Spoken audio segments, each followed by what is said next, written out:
ഇന്ന് മൗനരാഗത്തിൻ്റെ ലാസ്റ്റ് പാർട്ടാണ് കേട്ടോ. ഈ കഴിഞ്ഞ 2 പാർട്ടിലുമായിട്ട് മഹിയുടെയും ധ്വനിയുടെയും കൂടെ ഉണ്ടായിരുന്ന എല്ലാവരോടും ഒരുപാട് നന്ദി പറയാണ്. ഈ ലാസ്റ്റ് പാർട്ടിൽ എല്ലാവരും അഭിപ്രായം പറയണേ. അപ്പോൾ നമുക്ക് സ്റ്റോറിയിലേക്ക് പോവാം. മഹിയും രാഹുലും ധ്വനിയും അപ്പോൾ തന്നെ ഹോസ്പിറ്റലിൽ നിന്നും ഇറങ്ങി. രാത്രി ഡിസ്ചാർജ് പറ്റില്ലെന്ന് പറഞ്ഞെങ്കിലും പണത്തിന് മുന്നിൽ മയങ്ങാത്തവർ കുറവാണല്ലോ. വഴിയിലിറങ്ങി ഭക്ഷണവും കഴിച്ചാണ് അവർ മടങ്ങിയത്. ഒരു ഇരുനില വീടിന് മുന്നിൽ അവൻ്റെ ജിപ്സി വന്നു നിന്നു. അവൻ അവളെ ഒന്ന് നോക്കി അകത്തേക്ക് കയറി.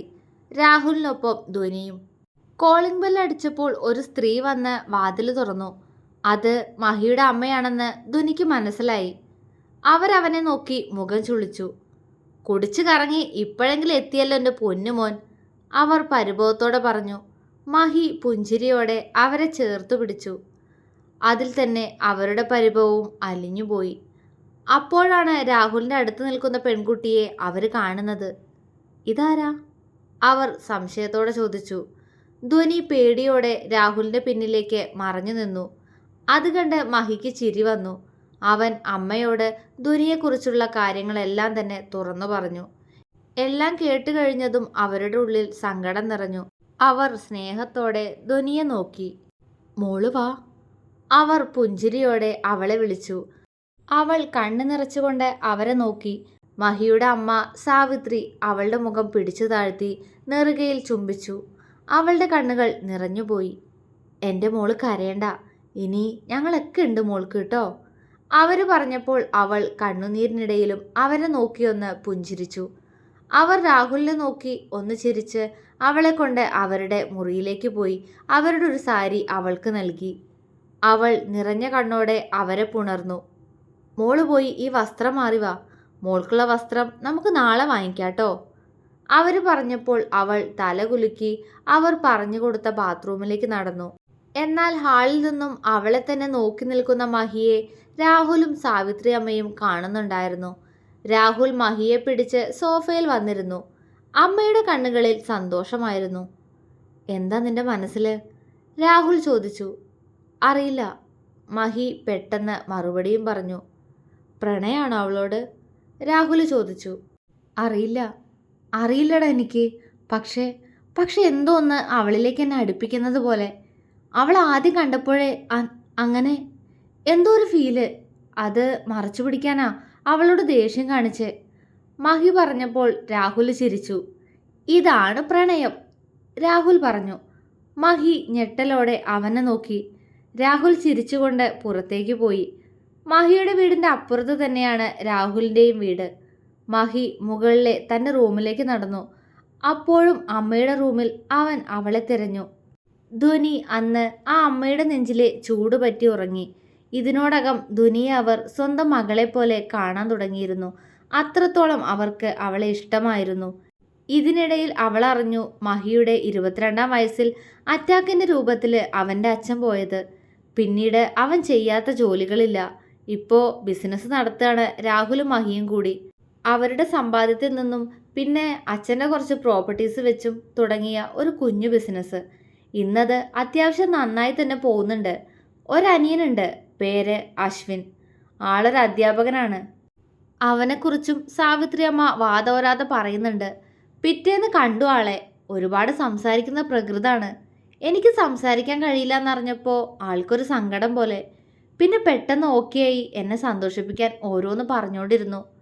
തൊട്ടടുത്ത സോഫയിൽ ഒരുവൻ മുഖവും വീർപ്പിച്ചിരിക്കുന്നത് അറിയുന്നുണ്ടായിരുന്നു. ദിവസങ്ങൾ ഓടിമറഞ്ഞു. ധ്വനി ആ വീട്ടിൽ വന്നിട്ട് 2 മാസം കഴിഞ്ഞിരിക്കുന്നു ഇപ്പോൾ. മഹിയുമായി ഒറ്റയ്ക്ക് കാണുന്ന സാഹചര്യങ്ങൾ കുറവായിരുന്നെങ്കിലും കാണുമ്പോഴെല്ലാം എന്നെ വാക്കുകൾ കൊണ്ട് വേദനിപ്പിക്കായിരുന്നു. ഇതിനിടയിൽ അറിഞ്ഞു അന്നെന്നെ ഉപദ്രവിച്ചവരൊക്കെ സീരിയസ് ആയി ഹോസ്പിറ്റലിലാണെന്ന്. ആക്സിഡൻ്റ് ആയിരുന്നു എന്ന്. അത് വെറും ഒരു ആക്സിഡൻ്റ് അല്ലെന്ന് അവൾക്ക് അറിയാമായിരുന്നു. എന്തോ ഇതിനോടകം മഹിയുടെ സ്വഭാവം മനസ്സിലായതുകൊണ്ടായിരിക്കണം അവനാണ് ഇതെല്ലാം ചെയ്തതെന്ന് അവളുടെ മനസ്സ് പറഞ്ഞുകൊണ്ടിരുന്നു. പക്ഷേ അപ്പോഴും അവൻ അവളെ എപ്പോഴും കരയിപ്പിച്ചുകൊണ്ടിരുന്നു. ഊമക്കുയിൽ എങ്ങോട്ടാ എന്ന് കളിയാക്കി വിളിക്കുന്നത് കേൾക്കാം. കൂടെ വിളിച്ചപ്പോഴേക്ക് ഇറങ്ങി വരുന്നു കരുതിയില്ല. പറഞ്ഞത് പണിയായോ? ഇപ്പോൾ നിന്നെ തീറ്റിപ്പോറ്റി വളർത്തേണ്ട സ്ഥിതിയാണല്ലോ. ഒരിക്കൽ അവൻ അവളോട് ദേഷ്യത്തോടെ പറഞ്ഞു. ധ്വനിയുടെ കണ്ണുകൾ നിറഞ്ഞു. അവൾ വേഗം താഴേക്ക് ഇറങ്ങാൻ സ്റ്റെപ്പ് ഇറങ്ങി.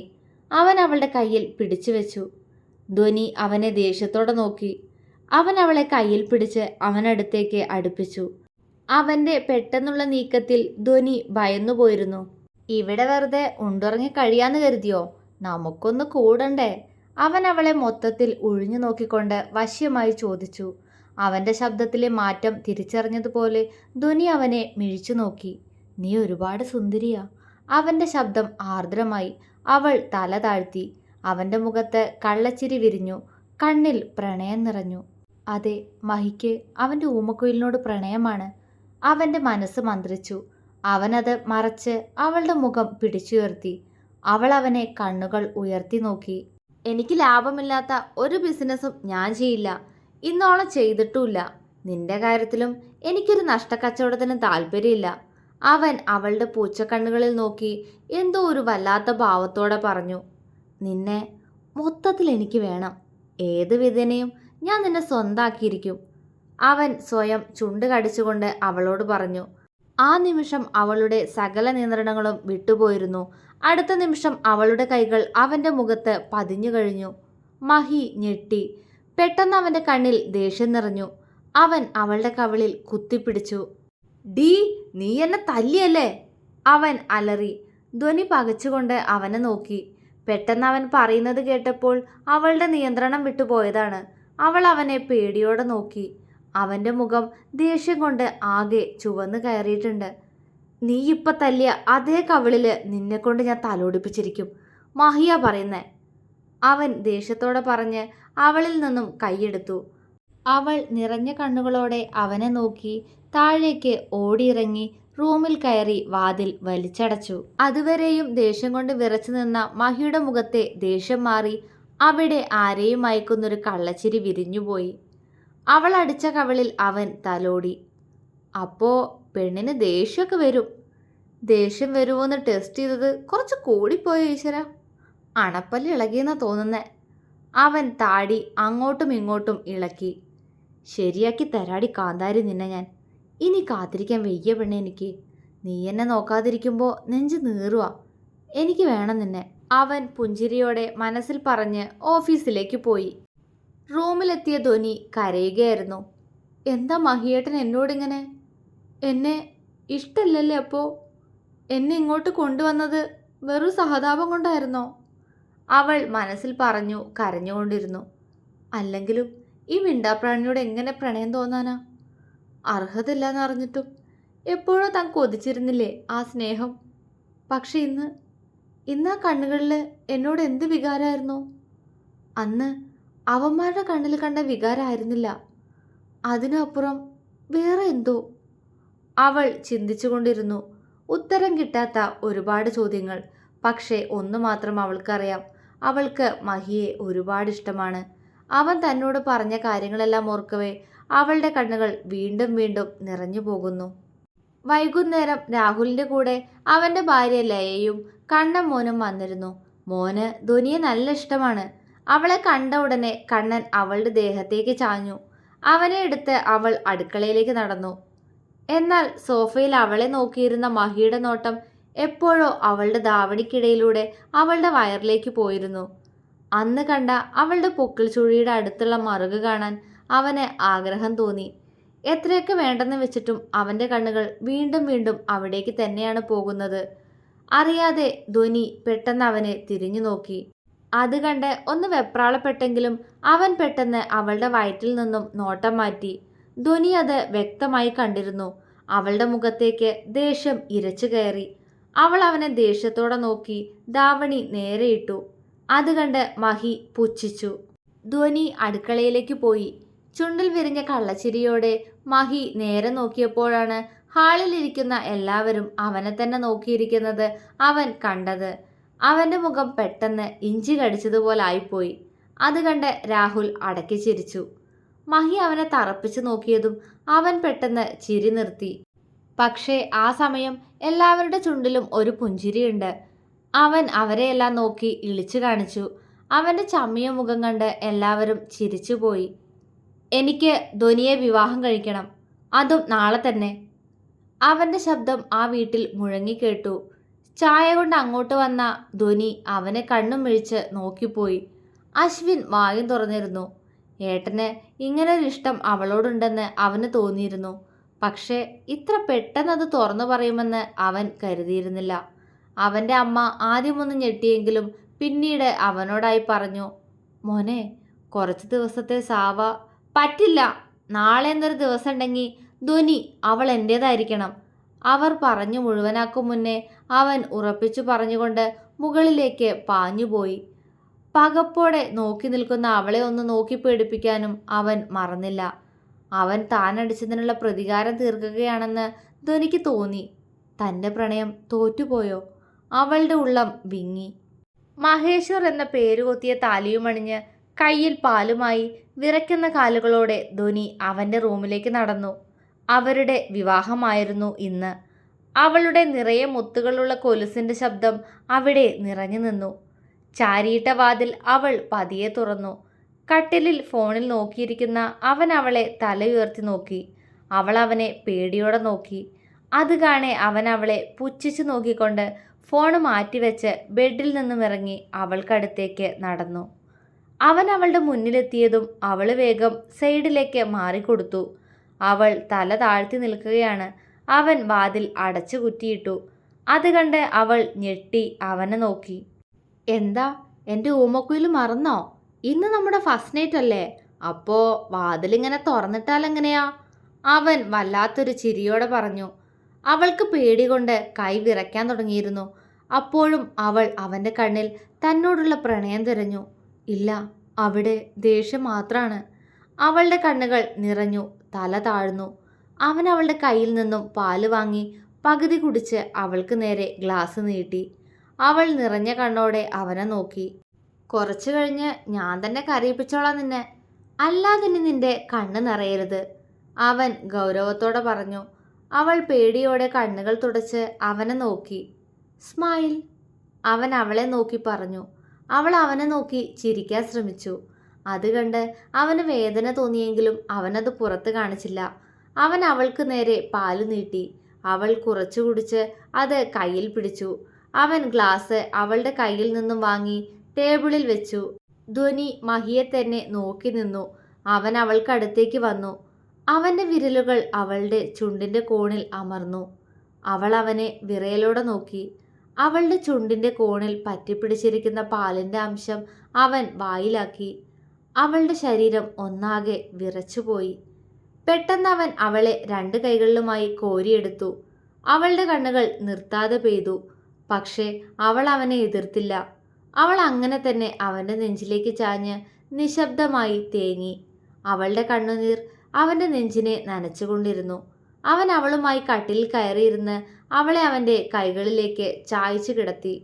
അവൾ അവനെ അനുസരിച്ചു. മഹി അവളുടെ മുഖത്തേക്ക് തന്നെ നോക്കി.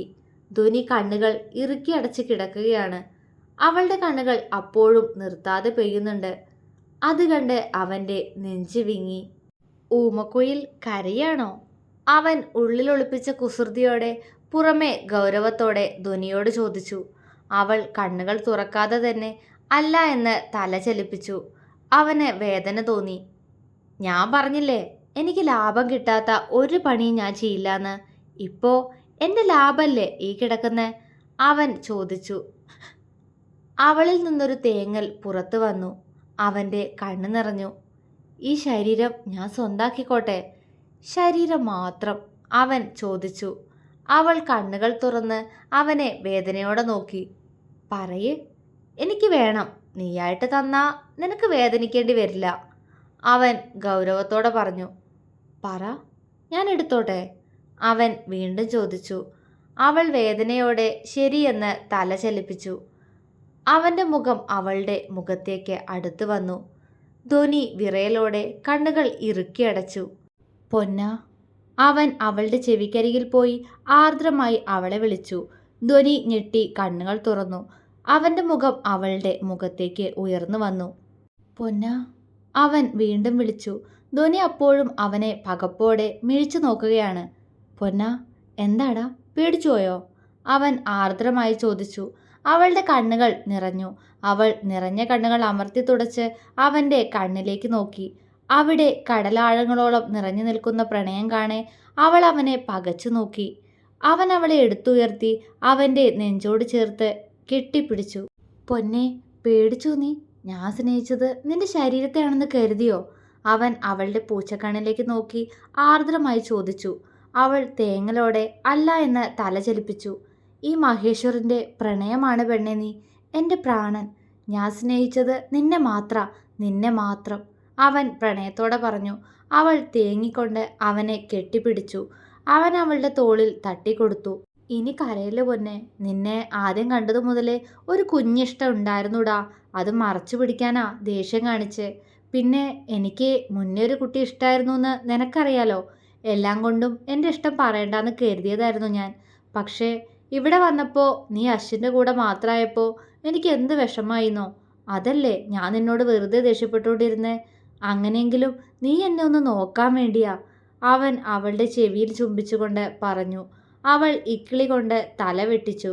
നിനക്ക് എന്നെ ഇഷ്ടമാണെന്ന് എനിക്കറിയാം, ഞാൻ കണ്ടിട്ടുണ്ട്, ഇപ്പോഴും കാണുന്നുണ്ട് ഈ പൂച്ചക്കണ്ണിൽ എൻ്റെ ഊമക്കുയിലിന് എന്നോടുള്ള പ്രണയം, അവൻ അവളുടെ കണ്ണിൽ നോക്കി പറഞ്ഞു. അവൾ പ്രണയത്തോടെ അവനെ നോക്കി ചിരിച്ചു. അവൻ അവളുടെ നെറ്റിയിൽ ചുംബിച്ചു. അവൾ കണ്ണടച്ച് അത് സ്വീകരിച്ചു. സ്വന്തമാക്കുകയാണ് ഞാൻ നിന്നെ, ഈ മഹിയുടെ മാത്രം പാതിയായി. സമ്മതം ചോദിക്കുന്നില്ല, എൻ്റെയല്ലേ, അവൻ പ്രണയത്തോടെ പറഞ്ഞു. അവൾ അവൻ്റെ നെഞ്ചിൽ ചുംബിച്ച് അവന് സമ്മതമറിയിച്ചു. അവൻ അവളെ ബെഡിലേക്ക് കിടത്തി അവളുടെ മുഖത്തേക്ക് നോക്കി. മഹി അവളുടെ നെറ്റിയിൽ ചുംബിച്ചു. ശേഷം കണ്ണിൽ, കവിളിൽ, മൂക്കിൽ. അവിടെ നിന്നും അവൻ്റെ മുഖം അവളുടെ ചുണ്ടിലേക്ക് അരിച്ചിറങ്ങി. ധ്വനി വിറച്ചുപോയി. അവൻ മുഖമുയർത്തി അവളെ നോക്കി. എനിക്ക് ഇതിൻ്റെ രുചി അറിയണം, മതിയാകുവോളം, അവൻ ആർദ്രമായി പറഞ്ഞു. അവൾ നാണത്താൽ പുഞ്ചിരിച്ചു. അവൻ്റെ ചുണ്ടുകൾ അവളുടെ കീഴ്ചുണ്ടിൽ അമർന്നു.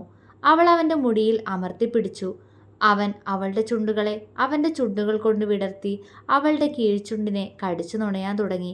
ഇടയ്ക്ക് അവളുടെ ചുണ്ടിനെ ലാളിച്ചും ഇടയ്ക്ക് നോവിച്ചും അവൻ പ്രണയിച്ചുകൊണ്ടിരുന്നു. കിസ്മി പൊന്ന, അവളുടെ കീഴ്ചുണ്ടിൽ നിന്നും മേൽചുണ്ടിലേക്കുള്ള യാത്രയിൽ അവൻ കാറ്റ് പോലുള്ള ശബ്ദത്തിൽ അവളോട് പറഞ്ഞു. ധ്വനി വിറച്ചുകൊണ്ട് മഹിയുടെ ചുണ്ടിൽ ആദ്യമായി ചുംബിച്ചു. അവൻ്റെ കൈകൾ അവളുടെ മാറിലമർന്നു. അവൾ ബെഡിൽ നിന്നും ഉയർന്നുപോയി. അവൻ അവളെ അവിടെ തന്നെ പിടിച്ചു കിടത്തി. അവൾ അവൻ്റെ മേൽചുണ്ടിൽ കടിച്ചു. പതിയെ അവയെ നുണയാൻ തുടങ്ങി. അവൻ അവൾക്കായി അവൻ്റെ ചുണ്ടുകളെ വിട്ടു നൽകി. അവളുടെ ചുണ്ടുകൾ കിതപ്പോടെ അവൻ്റെ ചുണ്ടിൽ നിന്ന് വേർപെട്ട നിമിഷം അവൻ്റെ കൈകൾ അവളുടെ സാരി ശരീരത്തിൽ നിന്നും വലിച്ചൂരി. അവൾ ഞെട്ടി അവളുടെ മാറുകൾ മറയ്ക്കാൻ ശ്രമിച്ചു. എന്നാൽ അവൻ അതിനനുവദിക്കാതെ അവളുടെ മാറിലേക്ക് അപ്പോഴേക്കും അവൻ്റെ മുഖം അമർത്തിക്കഴിഞ്ഞിരുന്നു. ശരീരത്തിലൂടെ ഒരു മിന്നൽ പിണർ പായുന്നത് അവൾ അറിഞ്ഞു. അവൾ കണ്ണുകൾ ഇറുക്കിയടച്ചു. അവൻ്റെ പല്ലുകൾ അവളുടെ ബ്ലൗസിൻ്റെ ഹുക്കഴിക്കുന്നതും ഇന്നർ ശരീരത്തിൽ നിന്ന് വേർപെടുന്നതും താൻ അർദ്ധനഗ്നയാകുന്നതും പിന്നീട് പൂർണ്ണനഗ്നയാകുന്നതും അവൾ അറിഞ്ഞു. അവൾക്ക് നാണം തോന്നി. അവൾ കണ്ണുകൾ തുറന്നു. തൻ്റെ ശരീരത്തിൽ മൊത്തമായി അലയുന്ന മഹിയുടെ കണ്ണുകൾ കാണെ അവളുടെ ഉടൽ വിറച്ചു. അവൻ അവളെ മുഖമുയർത്തി നോക്കി. ധ്വനി മിഴികൾ നാണത്തോടെ താഴ്ത്തി. അവൻ പുഞ്ചിരിയോടെ അവളുടെ ശരീരത്തിലേക്ക് കയറിക്കിടന്നു. രണ്ട് ശരീരങ്ങളും ഒരുപോലെ വിറച്ചുപോയി. അവൻ്റെ മുഖം അവളുടെ മാറിലമർന്നു. അവിടെ നിന്നും അവൻ്റെ മുഖം അവളുടെ വയറിലേക്ക് അരിച്ചിറങ്ങി. അവളുടെ നാഭിച്ചുഴിക്ക് ചുറ്റും നാവുകൊണ്ടവൻ വട്ടം വരച്ചു. ധ്വനി വിയർത്തുപോയി. അവൻ്റെ പല്ലുകൾ അവന് പ്രിയപ്പെട്ട അവളുടെ പൊക്കിൾ ചുഴിക്ക് അടുത്തുള്ള മറുകിൽ അമർന്നു. ധ്വനി തളരാൻ തുടങ്ങിയിരുന്നു. വയറും കടന്ന് അവൻ്റെ മുഖം പിന്നെയും താഴേക്ക് അരിച്ചിറങ്ങുന്നു.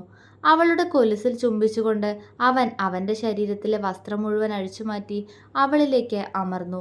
ധ്വനിയിൽ നിന്നും ഒരു ശബ്ദമുയർന്നു. പൊന്ന, ഇല്ലടാ, വേദനിപ്പിക്കില്ല, എൻ്റെ പൊന്നല്ലേ, അവൻ അവളോട് പറഞ്ഞു. അവൾ അതെ എന്ന പോലെ തലയാട്ടി. അവൻ അവളിൽ ലയിക്കാൻ തുടങ്ങിയിരുന്നു. അപ്പോഴേക്കും അവളുടെ കണ്ണുകൾ നിറഞ്ഞൊഴുകി. ഏതോ ഒരു നിമിഷം അവളെയും പൂർണ്ണയാക്കി അവൻ അവളിൽ പൂർണ്ണമായും അലിഞ്ഞു ചേർന്നു. അവൻ കിതപ്പോടെ മുഖമുയർത്തി അവളെ നോക്കി. അവളുടെ നിറഞ്ഞ പൂച്ചക്കണ്ണുകളിൽ ചുംബിച്ച് അവൻ അവളിൽ നിന്നും അടർന്നു മാറിക്കിടന്ന് പുതപ്പെടുത്ത് ഇരു ശരീരങ്ങളും മൂടി അവളെ നെഞ്ചിലേക്ക് കയറ്റി കിടത്തി. ഒത്തിരി വേദനിപ്പിച്ചു എന്നറിയാം, പക്ഷേ കൺട്രോൾ കിട്ടിയില്ല പൊന്നാ, അവൻ അവളെ നോക്കി കൊച്ചു കുട്ടികളെപ്പോലെ പറഞ്ഞു. ധ്വനി കുറുമ്പോടെ അവനെ നോക്കി. അവൻ അവളുടെ മൂക്കിൽ ചുംബിച്ചു. എന്തു ഭംഗിയാ നിന്നെ കാണാൻ, എനിക്ക് നിന്നെപ്പോലെ ഭംഗിയുള്ള ഒരു മോളെ വേണം, അവൻ പതിയെ പറഞ്ഞു. അവൾ നാണത്തോടെ അവൻ്റെ നെഞ്ചിൽ മുഖമൊളിപ്പിച്ചു. അത് കാണെ മഹിയുടെ പൊട്ടിച്ചിരി അവിടെ ഉയർന്നു കേട്ടു.